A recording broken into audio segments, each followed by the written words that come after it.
the 7th episode in our first series of the Ab Fab podcast. I'm Ali and I run Bobbin's Sewing School, and my co-host is Caroline of the sewing business Ab Fab. Hi, Caroline. Hi, Ali. Hello, everybody.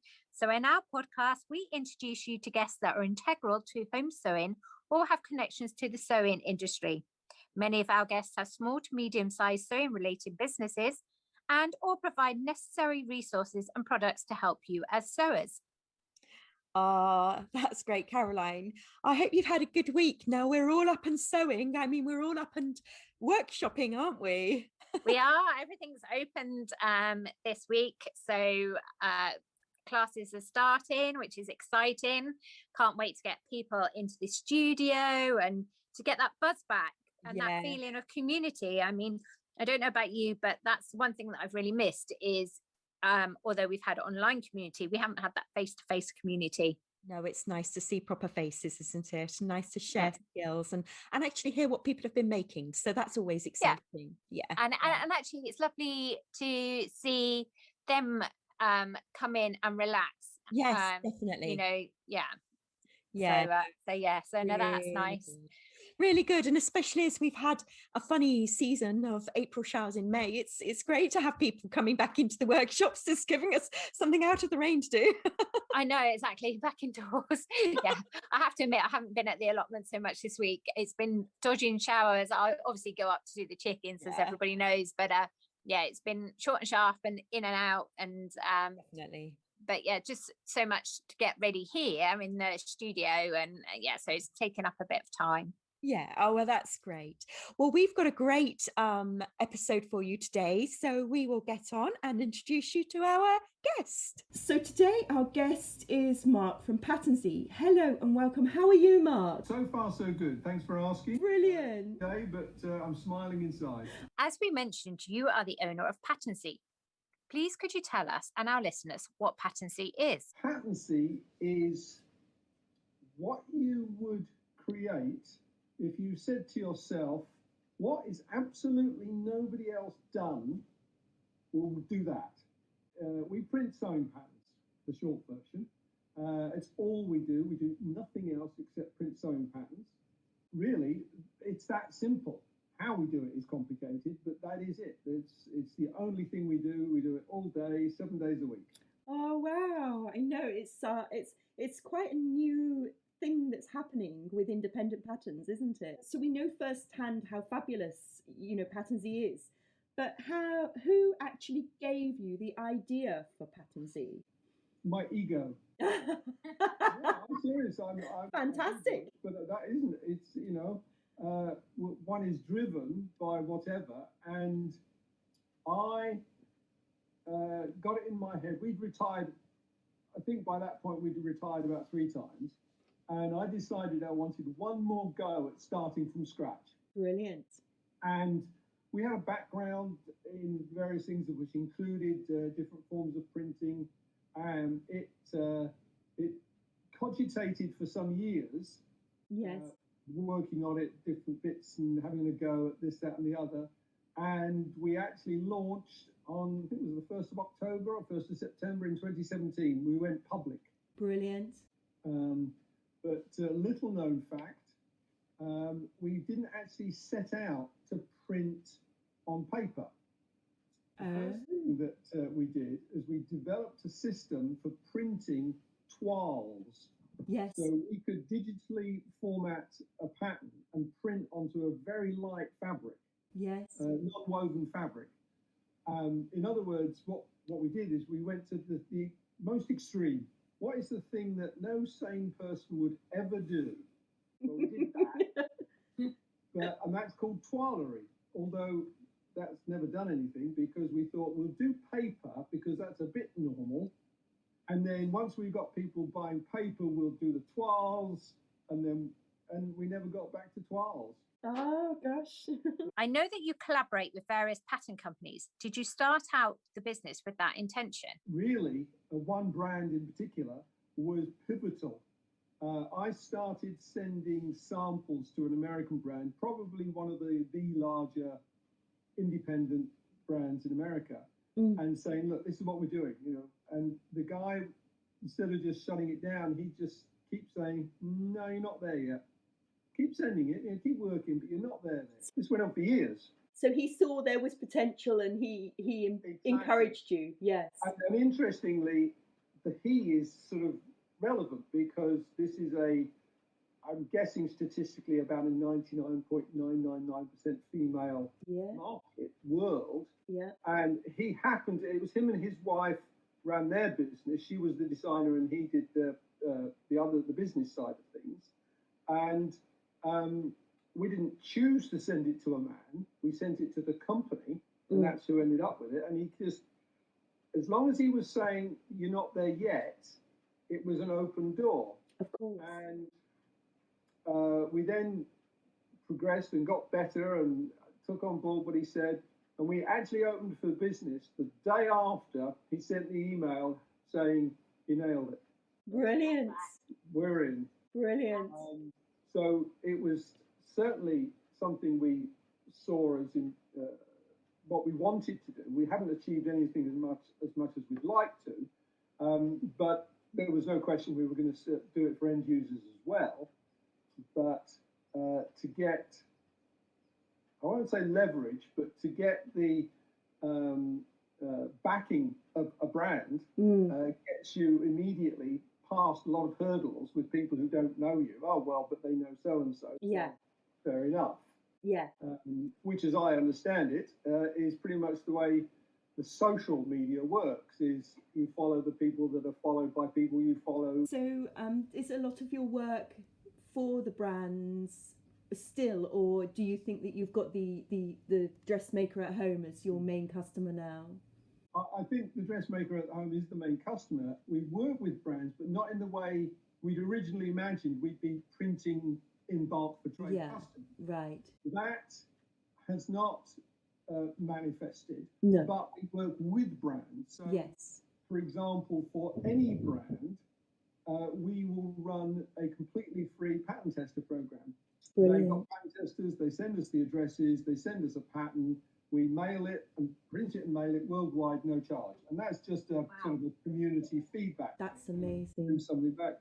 But of course, there's also, I'm a businessman, that they will say to themselves, well, this is okay, it's cheap, fine, we'll use him. But then all those testers get to see paper they wouldn't have seen. Yes. And they go, oh, that's a bit different. Nice. Okay, so, we do that for some quite big names, but for the designers we're working with and actually printing for tend to be the much smaller independents who wouldn't be able to do more than just offer PDFs on their website. We contacted a few, we worked with them, and now they can offer paper patterns without having to do the paper themselves. Yes, we work with big names and small names in different ways, and the door is always open. We're always saying, challenge us. Good. And we quite often just reach out. We'll send a sample to somebody. We saw one of your patterns. We thought you might like to see it. And I would say overwhelmingly, we never hear anything more about it. While somebody goes, oh, that's interesting. So it develops from there. Yes, our bread and butter is a constant stream of PDF files coming in through one door and a constant stream of paper going out the other. We know you run your company with your wife, Sue. Could you describe a usual working day for us? So Sue does a lot of the digital work. I'm where the printers are, so I do the pointy end of it. It would be common for me to get up and start a print run. Mondays is different. There's not actually much texture to the week. You know, stuff comes in, it goes out. But Mondays, we will often have a more significant shipment going to America, as we do today. Right. Okay. Interesting. Yes. And you know, the details have got to be right. So it's prep the day before, the day before.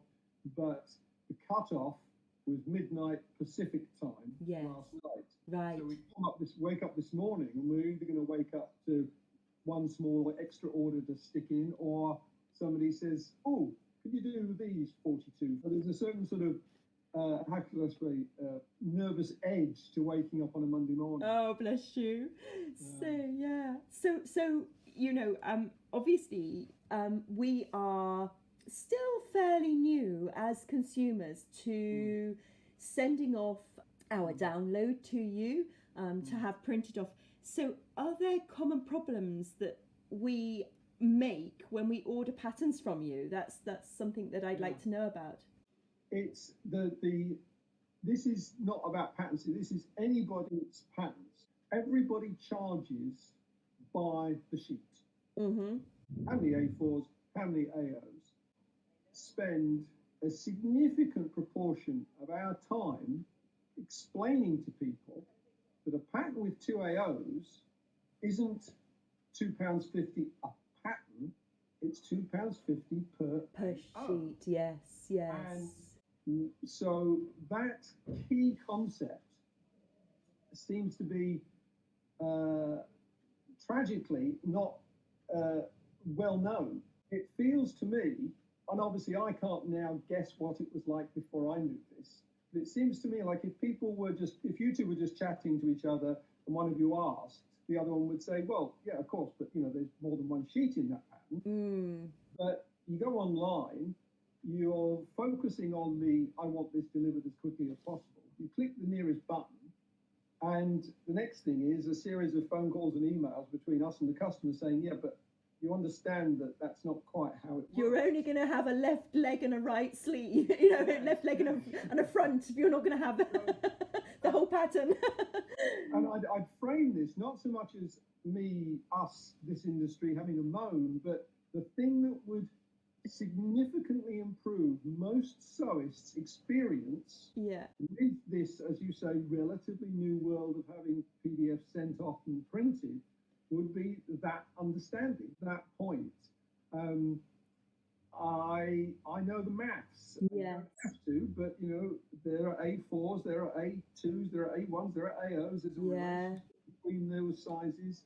There's American sizes, which are similar. You don't need all that detail. No. How many sheets is the easy answer, isn't it? Exactly. Yes. And it's about trying to educate for the sewists to improve their experience. We've done two things to try and improve it. One is that we introduced what we call a concierge service. And for £5, somebody can just literally dump everything and turn away, and we'll look after it. We'll work it all out, and we'll then say, right, here's your invoice. Yes. If they don't want to go forward, they don't have to pay the invoice. They're out the £5. Yes. But that means they don't have to, think about it. That's fine. That's true. I on a sort of like very relevant note, a long time ago, so this is going back probably before your business was up and running, so it would have been probably 5 years ago maybe. I actually went to a copy shop with a download, thinking, I'm going to just, I'm going to get this printed. And I came out £45 lighter of my pocket because of the number of sheets I hadn't realised were going to be in that AO copy. And it taught me a lesson, and it's always made me very shy of getting copy shop patterns printed now, because that's a lot of money to part with. And if the copy shop owner had said to me, this is going to be XYZ amount of sheets at XYZ, I would have had a second thought about it. I might have printed off those million sheets on my A4 printer at home. And of course, from the copy shop side, they're not sewing pattern specialists. I know that we, Caroline and I, are very aware of sustainability, and I noticed on your website that you offer a scrap paper service, that you send out little scraps if it's within the weight of and I think that's brilliant, because it allows us to make changes ourselves at home and use them for tracing off extra bits and pieces. Exactly. Is that something? Is that something that a lot of people take you up on? Not yet. It is quite new. Okay. I can tell you a joke. It's only slightly rude, but what it says is paper scraps. But on the e-commerce website, when the order comes through to us, it crops the and it actually reads ape crap. So if me and Sue are talking to each other, she'll say, you know, the one that's ordered the ape crap. Well, that's really funny. Purely accidental. So we're working with 42-inch wide, 1067 millimeter paper, and if we're not printing to that full width, then why should we ship with the weight, Yes. like paper? So we trim to the left side. Yes. We put it into a basket, and it just builds up and builds up. Yeah. And then we thought, why don't we just give them away? Now, the twist is, of course, that we don't want us or them to incur extra postage. It needs to be free. Perfect. So if somebody orders something and it would normally go for 100 grams, and they've ordered 50 grams worth, well, we could stick that in. Yeah. But for example, if we're sending to the shipment today for America is going to go courier, and cost goes up through the roof with the courier. So the one person who in America who's ordered ape crap, I've had to tell her she can't have it because Oh, yes. the way the cost of us sending a free paper to her, it would be now if she came between big shipments and we just sent it by post, Yeah. no problem. Yes. The weird thing about the UK postal system is the weight bands are huge, 0 to 100, 100 to 250. In America, the price goes up every ounce. Right. Okay. Gosh. So it's something we can really only do To the for UK me, customers, yeah. somebody has something that weighs 101 grams. Yes. It has to go at 250. Yes. So we can put 150 grams worth of ape crap in there. I bet you in on a secret. You can keep that. That has to be our secret password. You ship patterns worldwide. Would you say most of your printing goes to UK customers, or is it an even split now? I think we probably do a lot more overseas, ordinary ones and twos orders. I'm not talking about trade orders. We still, by numbers, I would say we still ship most to the UK. We have expensive. Yes, and you are a UK-based company too. Well, yes. Yeah. But honestly, it raises a slightly broader topic. We made a policy decision that we do no metrics. We don't track our users. We don't take any data from them. Yeah. We don't even use the data they've given us. We don't work out where they are. We don't try to target this, that, and the other. Yes. None of our business. So we actually don't know. We don't say to ourselves, right, where's everything going? Let's look at it, put it out on a map. And, But it's just, you just know that the addresses you're sending to. One of the companies we work with, and again, trying to drop names for prestige sake, I have a big enough ego without that. We work a lot with So Liberated. And so when they're coming up to a pattern release, they send us the file. Because our wider paper, we reformat the pattern for our wider paper. We also turn it into a version where we can easily turn on and off the layers. Because again, one of our USPs is that we will print any set of layers. Yes. We don't charge any extra for that. So then when they launch, they will include our information. They'll do 20% off, we'll do 20% off, we'll use the same code, and suddenly there's a spike. Yes. And so we've been, their pattern has just come out as Otis overalls. So we've been printing Otis overalls for several weeks now. So I'm intrigued, we were just talking about your, the spread, but is there a remote or obscure country that you've sent a pattern to that stands out in your mind? Well, I can't, nothing, well, I'll give you the ones I thought of, because that was one question I did think of. We sent to Iceland. Okay. A woman ordered £200 worth of printing. Wow. And essentially said, well, that'll take care of me for the decade. So that Iceland, that's one thing. We do have a customer in one customer in Malta. Okay. Who works in the government somewhere, and that's useful. Yes. But probably the closest to answering that question would be that we do ship to American diplomatic and military locations.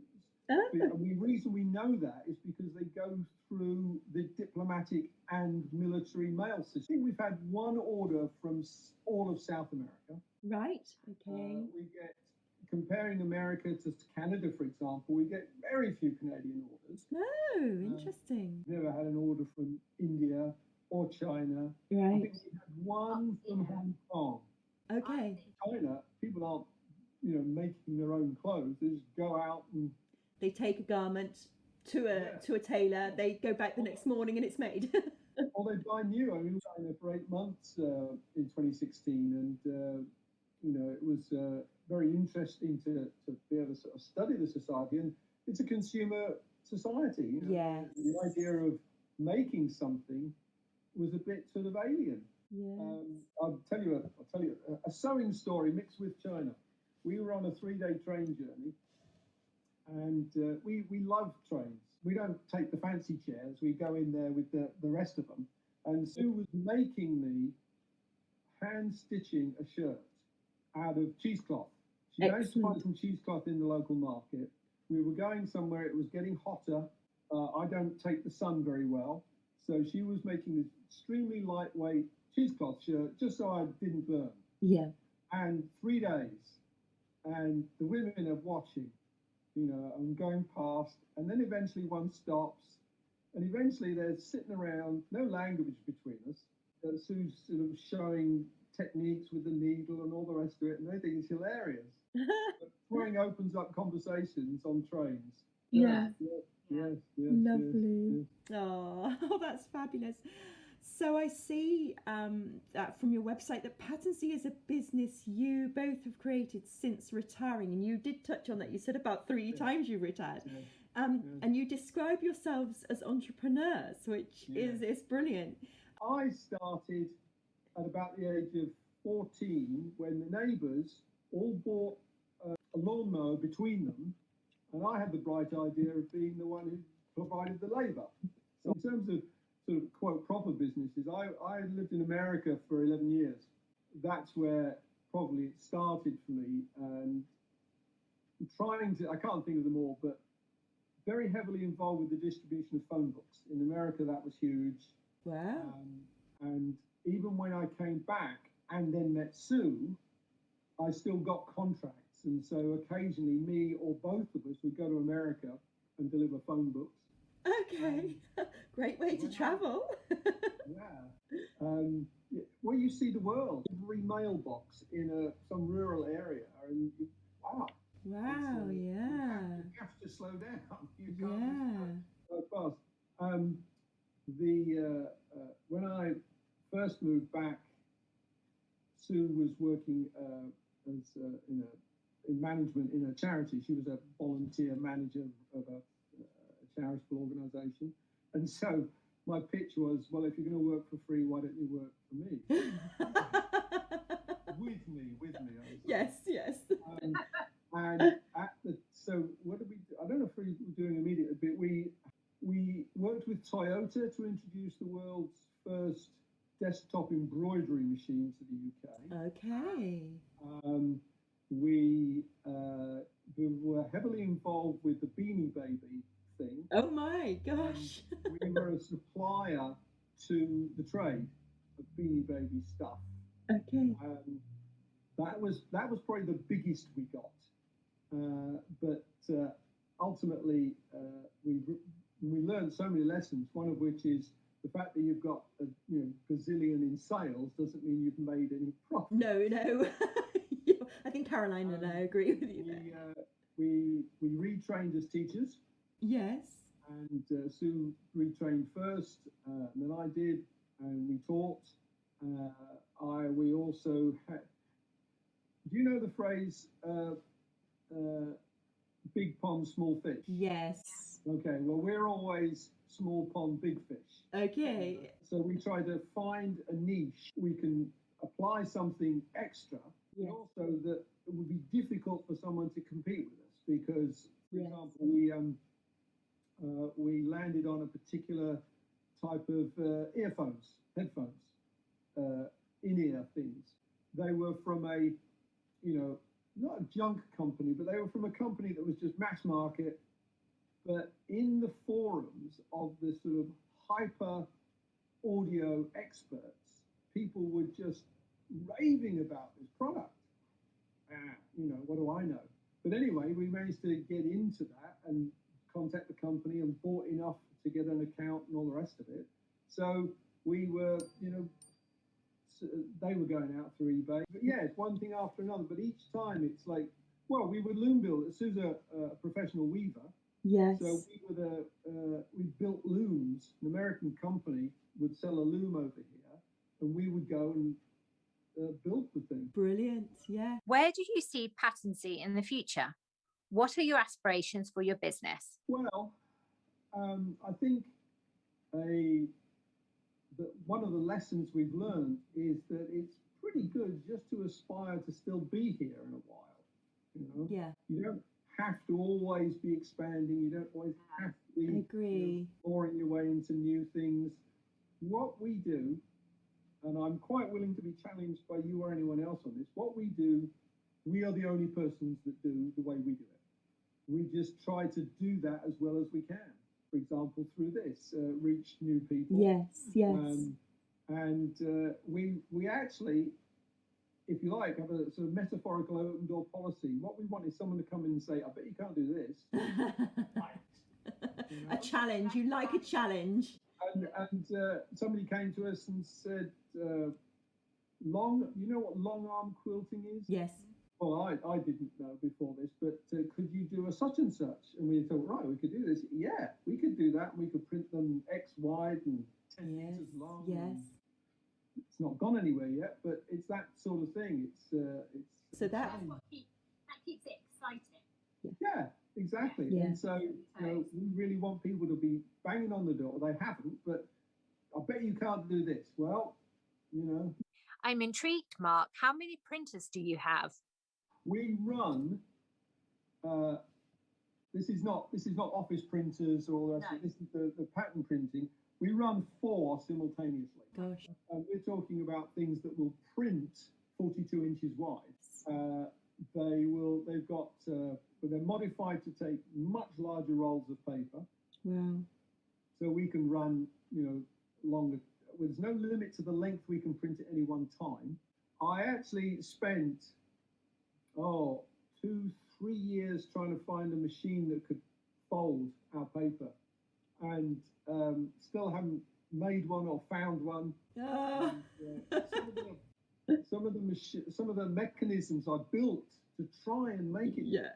I think I managed to fold an AO sheet once. Okay. And but because I know if I could do that, that would increase our throughput. Yeah. Because it's Hands. everything we've ever done has got my DNA or Sue's DNA. Yeah. Just those 2. Yeah. Wow, so that's amazing. Every order that's gone out, we don't hand it off to somebody and then the packing people do it. Yeah. It's this. Well done, you.